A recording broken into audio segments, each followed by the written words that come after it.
I knew you were gonna do this. Action. Hi everyone, I'm Robin. I'm Jerry. Look who's back. It's your boy. And Jared, did you know that a couple days ago was National Scotch Day? I did see that. Yeah, I totally missed it because We I didn't don't drink know any scotch. what day it is. We didn't drink any scotch. So for the Savor at home, we should probably drink some scotch. So I chose 2 scotches for us that have some rich history. Like, they've been around for quite a while, and you have definitely heard of both of them. Okay. What are we having? We're having some blended scotches. What? Blended scotches, well known. I think I could definitely guess one of them. Is one of them Johnnie Walker? Whoa, Johnnie Walker is the #1 selling blended scotch in the world. Wow. Kudos And to yes, their marketing yes, team. you're right. We are tasting some Johnnie Walker, and not only just some Johnnie Walker, we are tasting the tiniest bottle of Blue Johnnie Label. Walker Blue Label. Yes, the top of the top Johnnie Walkers. So what in the world would I pair with Johnnie Walker Blue Label? Another blended scotch. Another blended scotch, also owned by Diageo. Also one of the top selling blended scotches in the world. Don't tell Also me. sells millions of cases Does every it year. Also start with a J? It does. It's a good letter. We're tasting J&B. it with J&B Rare. Wow. You've heard of J&B. You've heard of Johnnie Walker Blue Label. I have. They couldn't be farther apart from each other as far as price point goes. Yep. We've got a $20 bottle of blended scotch and a $200 bottle This of probably blended scotch. cost over $20 just for this. It did. Yeah, I think it was 40, wasn't it? I don't remember. But yeah, we're gonna taste them side by side. Let me tell you some things that are different about them. I guess. Besides the price point. Besides the price point. Let's hear it. First of all, this is at 86 proof, which is 43%. ABV. This is only at 40. It's said that 42 different scotches go into creating J&B and 35 go into creating Johnnie Walker Blue. Wow. You want to hear some history about them? Because I did say that there's some rich history Sure. with both of them. So let's start with J&B. I'll tell you about J&B first. Tell us. This starts with an Italian man. His name's Giacomo Giustorini. I like them already. In 1749, Giacomo moves to London to be with his true love, an opera singer. I believe her name was Margarita. Margarita? When he moved to London, he needed a way to make money, so he became a wine merchant. Okay. So he was selling wines, ports, whiskeys, all these different things as a wine merchant. And he had a history of distilling. So his family had come from a distilling background. Now, J&B went through multiple different rebrands and was in multiple different owners' hands. But eventually, in 1831, it was renamed Giustorini and Brooks, which is where we get the J&B. Yep. The J&B Rare, this whiskey that you have in your hands right here, was not actually developed until the 1930s. The goal was to make a whiskey for the American market. Now, what was significant about the 1930s in the US? It was after the Roaring 20s, and it marked the Great Depression. Before the Great Depression was a very dry time. Prohibition. Prohibition. And there was maybe some smuggling going on during Prohibition. And the idea was to build up this demand so that when Prohibition was repealed, that J&B would rival Cutty Shark, which was like the #1 blended scotch at the time. And then in 1958, J&B was introduced to the Las Vegas club scene. That's a good scene. Yeah, and during this time, there were various performers. Some of them you might be familiar with would drink J&B on stage. Magicians. No, not magicians. I'd say more musical performers. You want to give a guess of who was drinking J&B on stage? One example. Frank Sinatra. Oh my gosh. Am I Yeah, right? yeah, you're correct. Oh. Yeah, you didn't What a even guy. read. Should we move on to talking about the rich history of Johnnie Walker? Yes. All right. Old Johnny. The year is 1819. John Walker buys a grocery store. Guess how old John Walker was? When he bought the grocery store? Yeah. 18. 14 years old. Wow. After his father died, he sold the farm so that he could buy a grocery store. And back then, grocery stores were able to supply not only groceries, but also booze. But back then, these grocery stores were typically selling single malts. And single malts were not what we know them to be today. Okay. There was a lot of inconsistencies with them. So John, or Johnny, decided to start blending these single malts to create more consistency for his customers. Since 1860, they had the square bottle, and they also had the angled label, which was at a very specific angle. It was at 24 degrees and still remains a square bottle and 24 degrees today. That was just kind of to set themselves apart from the competition. 24 degrees apart. 1909, the walking man becomes the logo, and it was actually just a sketch at first, but now it's a little bit more of a refined silhouette. Who is it modeled after? Anyone? Johnnie Walker, I'm sure. Yeah. He's a cool dude if he looked like that. Look at this guy. In 1909, they started naming all the different bottles after the color of the label. So this is where Johnnie Walker Red and Johnnie Walker Black came into play. And then what year do you think Johnnie Walker Blue was released? I think it was released in 1948. Okay, no, 1992. Really? Johnnie Walker Blue was Oh, released. interesting. Before we taste these, I want to give a shout out to the Patreons. Oh. Yeah, thank you guys so much for helping to support the channel and for being a part of our community over on Patreon. I think they got a look of behind the scenes today. They do Before every this video week. came out. Yeah, they get a look behind the scenes. Now, if you would also like to join our community, I've got a link down below where you can help support the channel. So you can find our Patreon in the description below.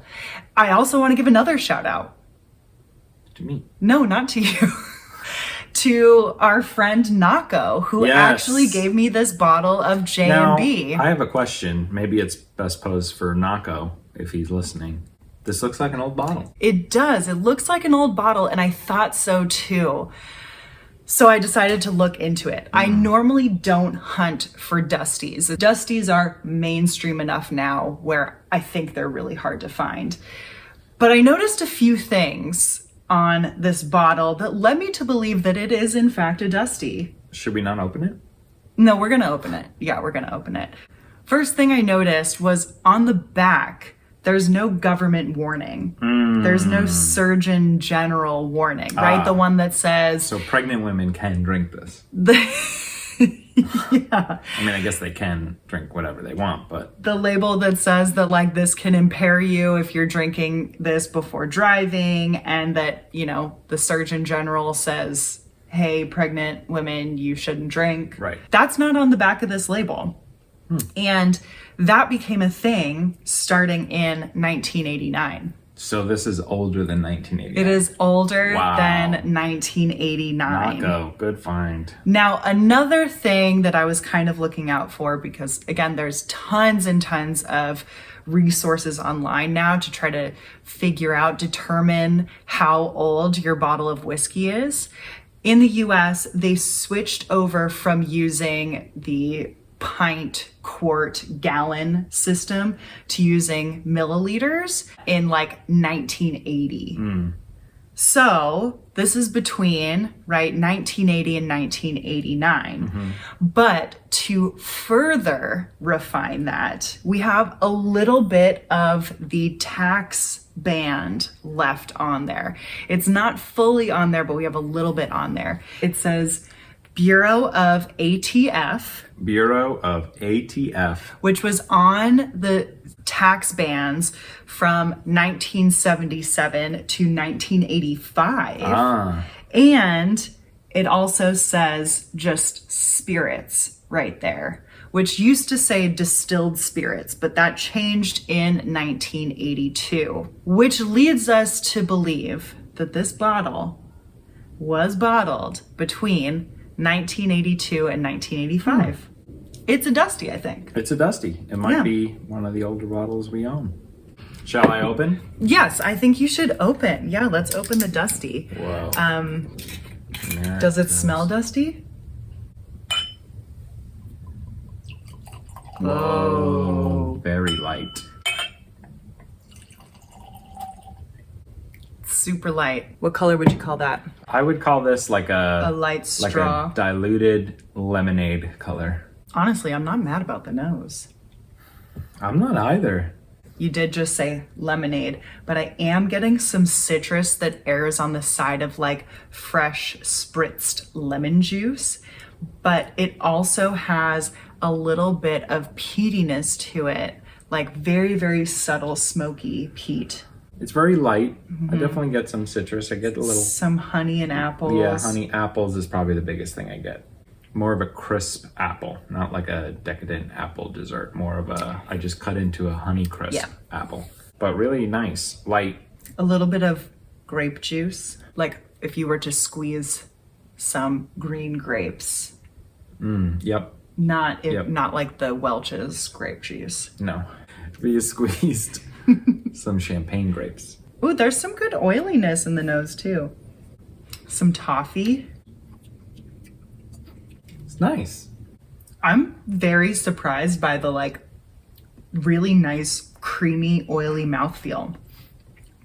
And there's a lot of figs, and I'm not getting that smokiness that I was getting on the nose. It's not really presenting itself, but there's some like gentle spices, some fresh ground nutmeg. It's very gentle. Some little bit of cinnamon.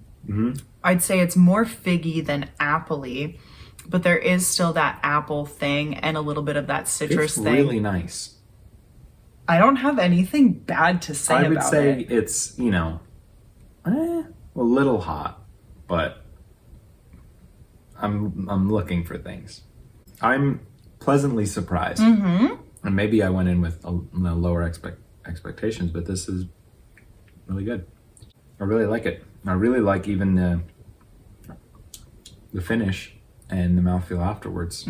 I can see a little bit of the heat, but yeah, there's like a little bit of a bitter grapefruit rind towards the finish.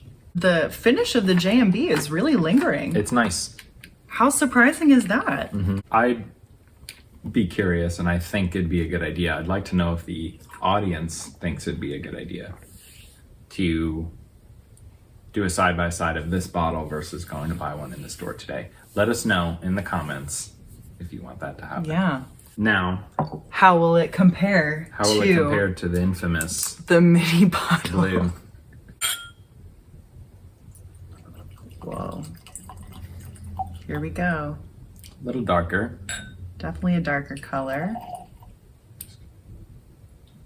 The color is definitely a little darker. What It's would you definitely call darker. this? I would call it just a standard caramel. Let me show them the difference. Definitely darker. Definitely darker. Ooh, Oh, there's definitely more That's a- toffee in here, but there's like it's a quite nice nose. I get toffee by the campfire, orange. extinguished campfire.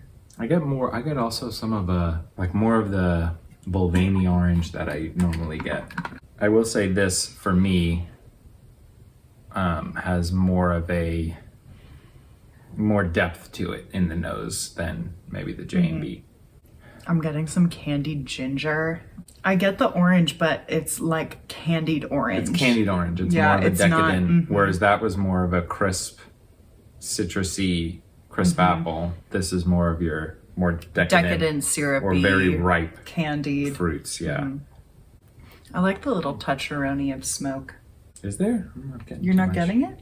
More of like a hay. Imagine there's an extinguished campfire nearby. I get the smoke on the palate. Very little, but more on the palate than the nose.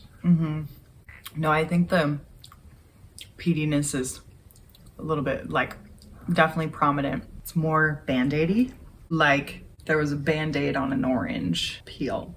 But I'm not getting as much of the orange and the fruits and that sweetness on the palate as compared to the nose. Right, there's less of that decadence on the palate. It'd be interesting to taste this at a barrel proof or a higher proof. I think it would be really excellent, but complex. Have a little more layers to it. But the nose, it has a really nice nose. There's also that creamy consistency. Yeah, it has a nice mouthfeel. It does. I'm getting more spicy. Do a little side by side. Now a little bit of chocolatiness in the finish. But yeah, definitely some cloves and cinnamon. These are a lot closer than I think people realize. Now, I will say, are we doing a little bit of comparison now? Why not do a little comparison? The nose on the blue, for me, is a significant amount better. But the palate, I still would give the edge here. In terms of flavors, I do wish there was a little more to it, but more, a little higher proof, maybe. That's just my personal opinion. I know a lot of people might like it at 40%. I wouldn't say it's 10 times as good as the J&B, especially on the palate. Am I gonna go out and get a bottle of Blue Label for that price? No, I'm gonna get something else. Am I gonna turn down a glass of Blue Label? Of course not. Give it to me. Am I gonna go out and buy this? No. Am I gonna go out and buy J&B now? I see what you're saying about kind of the depth of the nose, but I feel like I'm also getting a really good nose on the J&B where I keep uncovering more layers. Honestly, like very pleasantly surprised with the J&B and underwhelmed by the Johnnie Walker Blue. Again, I'm thinking like what I would pay $200 for as far as Scotch goes. And I feel like I already have some that are about $200 in mind that I would be able to enjoy more. So maybe it's just not within the flavor profile that I like. But I don't know of any other Scotches for $20, let alone Scotches for $20 that I'd also enjoy. Yeah, agreed. Don't forget to like, subscribe, hit that notification bell, and comment if you like this video. Slanjavar. Oh, how'd you know I was going to say that? Slanjavar. Do you think, or do you know if they've changed their recipe up at all from a bottle that we have versus if someone were to buy a bottle today? That's an excellent question. Now, with blended scotches, the recipe is pretty different because you have a certain flavor profile that you're trying to match. And so you're mixing your barrels and your casks depending on that flavor profile that you're trying to hit. You know so what? My guess is that they have still the same flavor profile, but that, yeah, for sure the recipe has changed because not every single bourbon cask from X distillery will taste the same, and not every single sherry cask from Y distillery is going to taste the same. So you do have to mix varying degrees of them in order to get your desired flavor profile. And that's where blending really is like a beautiful art. Does the bottle look normal size if you hold it? I mean, without no, my hand? It doesn't. Like, get your hand out of there. Well, what if my hand looks so big? Yeah, no. I have big hands. Yeah. Who's the Johnny? year is 1819. Nope. John. 2022. No. What did you say, 22? You said the year is 18 something. I said, no, it's 2022. Oh. I'd call this a nice hydrated urine color. If you squoze some, If I what? squoze. What's squoze? It's the past tense of squeeze. You squoze. If you squoze some... Just say squeezed. Maybe I'm just feeling a little inexpensive today. Maybe you are.